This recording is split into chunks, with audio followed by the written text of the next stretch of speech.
Pluviose, irrité contre la ville entière, de son urne à grands flots verse un froid ténébreux aux pâles habitants du voisin cimetière et la mortalité sur les faubourgs brumeux.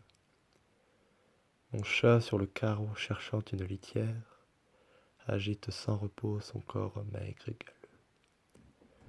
L'âme d'un vieux poète erre dans la gouttière avec la triste voix d'un fantôme frêleux. Le bourdon se lamente et la bûche enfumée accompagne en fausset la pendule enrhumée, cependant qu'en un jeu plein de sales parfums. Héritage fatal d'une vieille hydropique, le beau valet de cœur et la dame de pique causent sinistrement de leur amour défunt.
J'ai plus de souvenirs que si j'avais 1000 ans.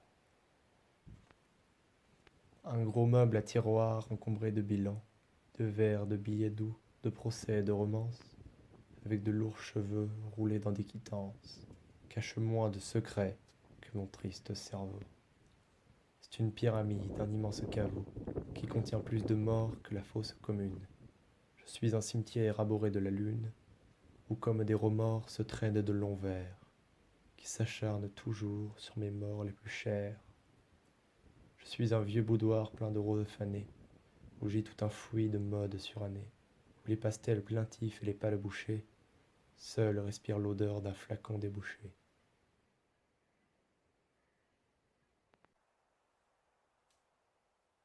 Rien n'égale en longueur les boiteuses journées, quand sous les lourds flocons des neigeuses années, l'ennui, fruit de la morne incuriosité, prend les proportions de l'immortalité. Désormais, tu n'es plus, ô matière vivante, qu'un granit entouré d'une vague épouvante, assoupi dans le fond d'un Sahara brumeux. Un vieux sphinx, ignoré du monde insoucieux, oublié sur la carte, et dont l'humeur farouche ne chante qu'aux rayons du soleil qui se couche.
Je suis comme le roi d'un pays pluvieux, riche mais impuissant, jeune et pourtant très vieux, qui de ses précepteurs, méprisant les courbettes, s'ennuie avec ses chiens comme avec d'autres bêtes.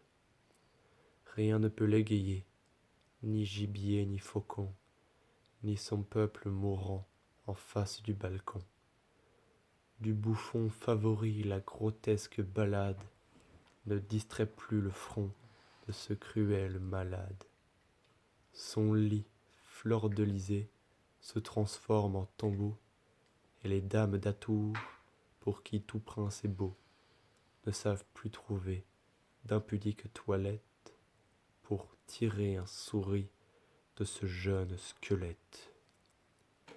Le savant qui lui fait de l'or n'a jamais pu de son être extirper l'élément corrompu, et dans ces bains de sang qui des Romains nous viennent, et dont sur les vieux jours les puissants se souviennent, il n'a su réchauffer ce cadavre hébété, où coule au lieu de sang l'eau verte du l'été.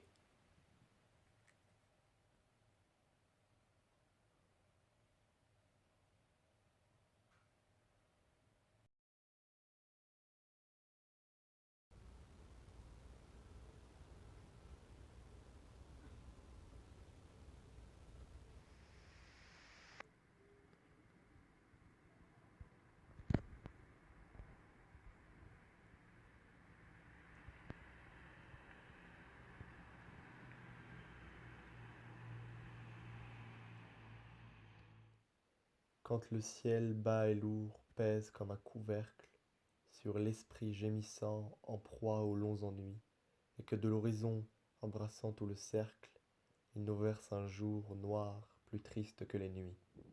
Quand la terre est changée en un cachot humide, où l'espérance, comme une chauve-souris, s'en va battant les murs de son aile timide et se cognant la tête à les plafonds pourris.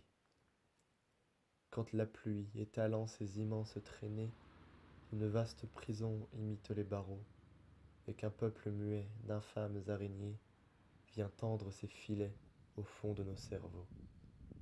Des cloches tout à coup sautent avec furie et lancent vers le ciel un affreux hurlement, ainsi que des esprits errants et sans patrie qui se mettent à geindre opiniâtrement.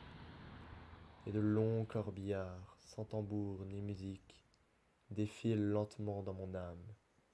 L'espoir, vaincu, pleure, et l'angoisse atroce, despotique, sur mon crâne incliné, plante son drapeau noir.